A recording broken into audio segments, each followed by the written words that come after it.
तो hello guys, welcome back to my channel true facts of market. तो जैसे कि गाइस मैंने आपको कुछ दिन पहले बोला था कि मैं एक सेटअप बताऊंगा जो कि एक्सपायरी के ऊपर है। और एक्सपायरी के दिन वो अगर सेटअप बनता है तो एक बहुत ही अच्छा खासा हमें बड़ा टारगेट मिल सकता है और अच्छा खासा एक बड़ा हमें ट्रेड उसके अंदर मिलता है जो कि अच्छा खासा प्रॉफिटेबल ट्रेड है, मतलब सेटअप है। तो वो क्या है, उस वक्त जब मैंने बताया था तब उसका क्या है कि अगर आपको, जैसे कि आपको पता है, अगर ये जो 37,800 का जो ये चार्ट हमने लगा के रखा है, सी का चार्ट है ये। तो अगर 37,800 का जो चार्ट है वो अगर आप कल देखने के लिए जाओगे ना, तो कल क्या रहता है, ये वीकली एक्सपायरी रहता है। इसके कारण क्या रहता है, कल अगर ये वीडियो देखना, मतलब ये चार्ट देखने के लिए जाओगे ना, तो ये आपको चार्ट नहीं मिलेगा, वो डिलीट कर देता है ब्रो। वहाँ से मतलब डिलीट हो जाता है, क्योंकि ये वीकली बेसिस पे रहता है, तो वीकली टू वीक वो डिलीट हो जाता है अपने आप। तो इस कारण पिछली बार मैं वीडियो नहीं बना सक पाया, क्योंकि वो सेटअप मैं बताना चाहता था पर वो बताना मतलब बता नहीं पाया, क्योंकि वो कुछ फिर नेक्स्ट डे मेरे काम की वजह से मैं बना नहीं पाया। फिर नेक्स्ट डे वो डिलीट हो गया, इसलिए फिर वो इसलिए मैं अभी मतलब अभी वो सेटअप बना था। तो अभी मैं आपको मतलब का वो क्या वो ये है, मतलब सेटअप क्या है उसका, एंट्री कहाँ है, एस एल कहाँ है, ये सभी बातें हम डिस्कशन करेंगे। पर वो सेटअप जो है ना, वो कब बनता है, जब भी मतलब वो सेटअप, हमें सेटअप के लिए ना हमें बैंक निफ्टी का जो चार्ट है वो देखना नहीं है, हमें सिर्फ ऑप्शन का देखना है, सीपी का हमें सिर्फ चार्ट देखना है उसके अंदर। और इसके अंदर क्या रहता है, ये चार्ट से हमें कुछ मतलब नहीं है, क्योंकि इस चार्ट के ऊपर चार ये जो सेटअप है वो सिर्फ और सिर्फ एक्सपायरी के दिन पर, और एक्सपायरी के जो ऑप्शन का चार्ट है, ऑप्शन के चार्ट के ऊपर ही उसका मतलब ये है, हमें मतलब वो सेटअप सिर्फ ऑप्शन के चार्ट पर ही हमें मिलेगा, और उसके ऊपर ही हमने एस एल एंट्री पूरा उसके ऊपर ही करना है। तो ये जो बैंक निफ्टी का चार्ट है नीचे, उससे हमें कुछ मतलब नहीं है। वो मतलब वो भी चार्ट हमने देखना है, पर इस सेटअप में उसका कुछ काम है ही नहीं वैसे तो चलिए शुरू करते थे। तो फर्स्ट चीज़, मार्केट के अंदर जब भी ना कोई मतलब एक्सपायरी के दिन जब भी ऐसा कोई बड़ा सेलअप आता है, कोई भी ऑप्शन का चार्ट, ये आप ये मत देखो, अगर ये मतलब ये आज सेल अप आया है तो इसलिए इधर सी के चार्ट पे सेल अप आया है और फिर वापस कंसोलिडेट हुआ है। अगर यही चार्ट अगर सेल अप की जगह पे अगर ये ऊपर होता, तो ये जो अपना सेटअप है वो पी के चार्ट पे बनता, तो हम पी का बाय करेंगे। तो ये सेटअप का फर्स्ट चीज़ क्या है कि जो भी मतलब जब भी ये सेटअप हमें कब देखना है, जब भी ऐसा कभी बड़ा मोमेंटम हो, या बड़ा हो या कोई भी मोमेंटम होना चाहिए। मोमेंटम अगर एक्सपायरी के दिन वन साइड कोई भी मोमेंटम हुआ होगा, वन साइड मोमेंटम होना चाहिए, या तो वन साइड नहीं तो मतलब किसी भी साइड में, एक साइड में मोमेंटम होना चाहिए, कैसे भी होगा वो एक साइड में। मान लो दिन भर ये ऐसा मार्केट मोमेंटम करता है और फिर सी का जो भी चार्ट ऊपर से नीचे आए, पर ये कंपलसरी है कि जो चार्ट ऑप्शन का जो चार्ट देखेंगे हम, तो उसका प्रीवियस चार्ट ऐसा होना चाहिए जो कि ये अभी जो है जो कि ये सी का चार्ट जो है ऊपर से नीचे आए, तो वैसे चार्ट होना चाहिए कि ऊपर से नीचे आता हुआ चार्ट हमें चाहिए, सी का हो या पी का। जब अगर मार्केट अगर ऊपर गया होता है यहाँ से, जो सवेरे का मार्केट है वही अगर अपोजिट अगर इधर होता, तो मार्केट ऊपर गया तो ये सेटअप हमें पी के चार्ट पे मिलता। तो इतना ही, इसका इतना ही देखना है कि मतलब ये जो ट्रेंड सवेरे से बहुत अच्छा खासा चल रहा था ना एक्सपायरी के दिन, उसके अपोजिट हमने ट्रेड करना है। ये हो गया फर्स्ट चीज़, उसके अपोजिट हमें ये सेटअप मिलेगा। तो सेकंड चीज़ क्या होना चाहिए, मान लो ये मार्केट ऊपर से नीचे आया,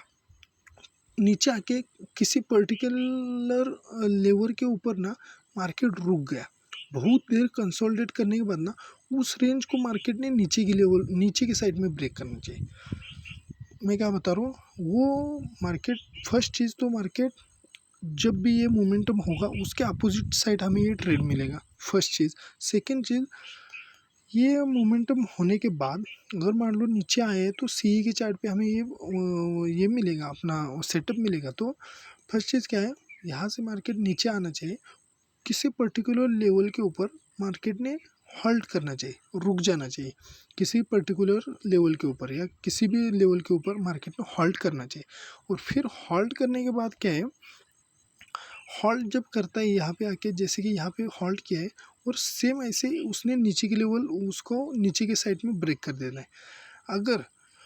ये नीचे के साइड में जब ब्रेक करेगा ना, कोई भी रेंज बना के नीचे के लेवल को, जैसे कि नीचे के लेवल को ब्रेक कर देता है नीचे के साइड में, ऐसा रेंज बनना चाहिए, वो कंपलसरी है, रेंज बनना। और फिर यहाँ पे आके कंसोलिडेट करके अगर मार्केट वापस नीचे के लेवल को ब्रेक करे, और फिर अगर दोबारा अगर नीचे के लेवल को ब्रेक करके दोबारा अगर मार्केट अपर साइड के लिए आ रहा है ना, जैसे कि अभी आया था, अगर मार्केट ऊपर से नीचे आया, यहाँ पे कंसोलिडेट किया और वापस मार्केट नीचे आ रहा है ना, और अगर वापस मार्केट नीचे आके भी अगर कई कई बार क्या करता है मार्केट, ये जो रेंज बनाया था ना उसके आसपास तक आता है और फिर नीचे जाता है, तो इसलिए वो सेटअप तब नहीं बनता है। सेटअप कब बनेगा, जब ये रेंज जो बना है ना उसका जो लेवल है, हायर साइड का जो लेवल है, उसके आसपास अगर दोबारा मार्केट ऊपर साइड में स्ट्रेंथ दिखाने लगता है ना, अपना जो ऑप्शन है वो अगर दोबारा इसके आसपास आ रहा है ना, ऊपर की लेवल के आसपास, क्योंकि ये जो ऊपर का लेवल जो हमारा रेंज बनाया होगा ऑप्शन ने, उस रेंज को नीचे ब्रेक करके वापस अगर उसकी रेंज के जो रेंज जहाँ पे रेजिस्टेंस ले रहा था उसके आसपास, अगर रेजिस्टेंस लेवल के आसपास अगर ये आ रहा है ना, मार्केट दोबारा घूम के आ रहा है ना, ऑप्शन अपना अगर दोबारा अगर घूम के ऑप्शन वो उस लेवल के आसपास अगर आ रहा है, तो फिर हमारा वहाँ पे हमारा वो सेटअप एग्जीक्यूट हो जाएगा। तो कैसे होगा, कैसे ट्रेड करेंगे, वो डिस्कशन करते हैं। अगर आपको ये मतलब पॉइंट कुछ समझ में नहीं आया होगा तो दोबारा देखो कि उसके कंडीशन क्या क्या है, ये सेटअप के कंडीशन क्या क्या है, वो अगर आपने समझा नहीं होगा तो दोबारा देखो। अगर ये और एक बार और बताता हूँ कि सेलअप आना चाहिए ऑप्शन के चार्ट पे, किसी भी साइड कोई भी चार्ट हो उसके अंदर सेलअप आया, उसके बाद किसी पर्टिकुलर लेवल के आसपास आके मार्केट ने कंसोलिडेट करना चाहिए, और कंसोलिडेट करने के बाद उस रेंज को नीचे के साइड में उसने ब्रेक करना चाहिए, और नीचे के साइड में ब्रेक करने के बाद जहाँ पे ये रेंज बन रहा था ना, और जहाँ ऊपर जाके नीचे आ रहा था, ऊपर जाके नीचे आ रहा था, जो उसका रेजिस्टेंस है, मान लो ये 100 का रेजिस्टेंस है, तो इस लेवल से मार्केट बार बार नीचे आ रहा था। अगर मार्केट इस लेवल को ब्रेक करके नीचे आता है और फिर वापस अगर ऊपर जा रहा है, और फिर ये 100 के आसपास अगर मार्केट दोबारा जाता है ना, तो उसके अंदर क्या है कि ये हमें पता चलता है उसके पीछे क्या लॉजिक है, कि उसके अंदर स्ट्रेंथ है उतना वहाँ पे, मतलब पुट साइड में या बाय साइड में उतने वहाँ पे ऑप्शन का जो राइटिंग चल रहा है, या वहाँ पे उतने इंटरेस्टेड हो रहे लोग दोबारा, तो ये स्ट्रेंथ हमें यहाँ पे दिख जाएगा। यही मैं आपको बताना चाहता कि ये इसका मेन लॉजिक क्या है कि ये वापस नीचे आके यहाँ पे जाके वापस नीचे आना चाहिए था, अगर इसको नीचे आना है तो। पर इसने क्या किया है कि ये ऊपर वापस ऊपर गए, तो अगर ये वापस ऊपर गए ना, तो फिर वहाँ पे हमें ये सेटअप बनता हुआ दिखेगा। और ज़्यादातर कर ये सेटअप मतलब कभी कभी ये आपको देखने के लिए मिलेगा। तो यहाँ पे ऊपर जाके यहाँ पे ना एक दो कैंडल रुक सकता है यहाँ पे, पर अभी क्या हुआ है, अभी मार्केट ऊपर आया है और डायरेक्टली मार्केट ने अपर साइड को ब्रेक करके ऊपर चला गया है मार्केट में। तो हम वहाँ पे ट्रेड क्यों नहीं करेंगे, क्योंकि क्या है अभी टाइम अगर देखोगे ना, तो टाइम अपना निकल गया था। ये अगर कैंडल देखोगे तो तकरीबन कितने बजे का होगा, 3 बजे के आसपास का होगा। तो इतना लेट नहीं, 2:30 बजे तक लास्ट हमारा ये सेटअप का टाइमिंग, 2:30 बजे तक लास्ट मतलब हमारा टाइमिंग है कि 2:30 से 2:45 बजे तक अगर ये सेटअप बनता है, तो फिर तो ही हम यहाँ पे ट्रेड करेंगे। क्योंकि क्या है, ये 15 मिनट के ऊपर हम देखेंगे, 15 मिनट के ऊपर हो या 5 मिनट के ऊपर भी आपको दिखाता हूँ कि चार्ट कैसे दिखता है, जिसके कारण आपको दोबारा अगर कभी आप ये सेटअप बनता है तो आप वहाँ पे मतलब ट्रेड कर सकते हो। तो अगर आप मान लो कोई भी रेंज हो, इसके अंदर कोई टाइम फ्रेम का कोई इशू नहीं है, क्योंकि क्या है हमें हमारा जो कंडीशन है वो कंडीशन हमें मिलना चाहिए सिर्फ, कि मार्केट ऊपर से नीचे आया, किसी पर्टिकुलर लेवल पे रेंज बनाया, वापस उस लेवल को नीचे की लेवल ब्रेक किया, और फिर अगर वापस इसके आसपास जा रहा है ना, वापस अगर मार्केट जा रहा है, तो इसका मतलब क्या हो रहा है कि यहाँ पे कुछ ना कुछ बायर्स एक्टिवेट हो रहे हैं उस पुट हो या कॉल हो, उस साइड में मार्केट ऑप्शन बायर्स वहाँ पे इकट्ठा हो रही है, इसलिए इतना स्ट्रेंथ दिखा के मार्केट दोबारा ऊपर आया। तो यहाँ पे अगर मार्केट आता है और फिर इस लेवल के आसपास 2-3 कैंडल होल्ड करना स्टार्ट करता है, और अपने पास अगर टाइम भी होगा ना कि मान लो 2:30 बजे या 2:45 बजे से पहले ऐसा अगर कहीं पर भी ऑप्शन के चार्ट पे सेटअप मिलता है ऐसा, और फिर यहाँ पे अगर ये 1-2 कैंडल होल्ड करना स्टार्ट कर दिया है ना, तो फिर ये रेंज को ब्रेक होने से पहले ही हम वहाँ पे पहले भी, अगर जो रिस्की ट्रेडर है वो जैसे कि मैं करता हूँ कि इस रेंज को ब्रेक होने से पहले ही हम बाय कर सकते हैं, यहाँ पे हम पहले ही बाय कर सकते हैं। पर पोजीशन साइजिंग अपना कि ऑप्शन है, और इस टाइम पे ऑप्शन तो पूरा गल जाता है, पूरा ऑप्शन का प्राइस नीचे आ जाता है, तो इसके कारण कम प्राइस में मिलता है, इसलिए पूरा गला भर के पोजीशन लेना यहाँ पे मतलब समझदारी नहीं होती। तो क्योंकि ये सेल कहाँ रहता है, ये यहाँ पे जब